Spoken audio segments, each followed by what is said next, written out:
خبردار، لاہور میں ٹریفک قوانین کی خلاف ورزی پر ہتھ کڑی بھی لگ سکتی ہے۔ سی ٹی او لاہور نے ٹریفک پولیس وارڈنز کو ہتھ کڑی لگانے کا اختیار دے دیا۔ ہر سیکٹر انچارج اور سرکل آفیسر کو ہتھ کڑیاں ساتھ رکھنے کی ہدایات جاری۔ ٹریفک وارڈن خلاف ورزی کرنے والوں کو ہتھ کڑی لگا کر پولیس کے حوالے کرنے لگے۔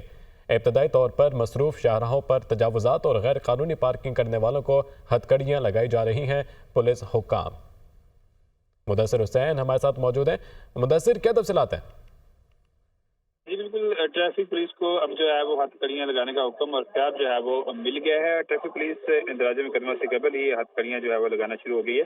ہتھ کڑیاں لگانے کا حکم چیف ٹریفک آفیسر اطہر وحید کی طرف سے دیا گیا ہے۔ ہر سیکٹر انچارج اور سرکل افسر کو ہتھ کڑیاں ساتھ رکھنے کی بھی ہدایات اس حوالے سے سی ٹی او کی طرف سے جاری کر دی گئی ہیں۔ ٹریفک وارڈن کے خلاف ورزی کرنے والوں کو ہتھ کڑی لگا کر پولیس کے حوالے کرے گی۔ ٹریفک وارڈن احکامات کے بعد از خود جو ہے وہ ہتھ کڑیوں کا بندوبست جو ہے وہ کرنے لگے ہیں۔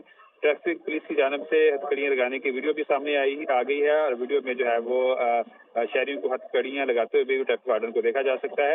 ابتدائی طور پر اہم شاہراہوں پر تجاوزات اور غیر قانونی پارکنگ کرنے والوں کو ہتھ کڑیاں جو ہے وہ لگائی جا رہی ہیں۔ اس کے بعد ہتھ کڑیوں پہ لگانے کے بعد اس کے خلاف مقدمہ درج کیا جاتا ہے اور اس کے بعد جو ہے اس کو تھانے کے حوالے کیا جا رہا ہے۔ اس والے سے پہلی دفعہ یہ دیکھنے میں آ رہا ہے کہ لاہور میں ٹریفک کی خلاف ورزی پر جو ہے وہ شہریوں کو جو ہے وہ ہتھ کڑیاں جو ہے وہ لگائی جا رہی ہیں۔ اس حوالے سے ہتھ کڑیوں کو لگانا جو سلسلہ ہے وہ اہم شاہراہوں پر شروع ہو گیا ہے۔ جی ٹھیک ہے مدثر، بہت شکریہ آپ کا۔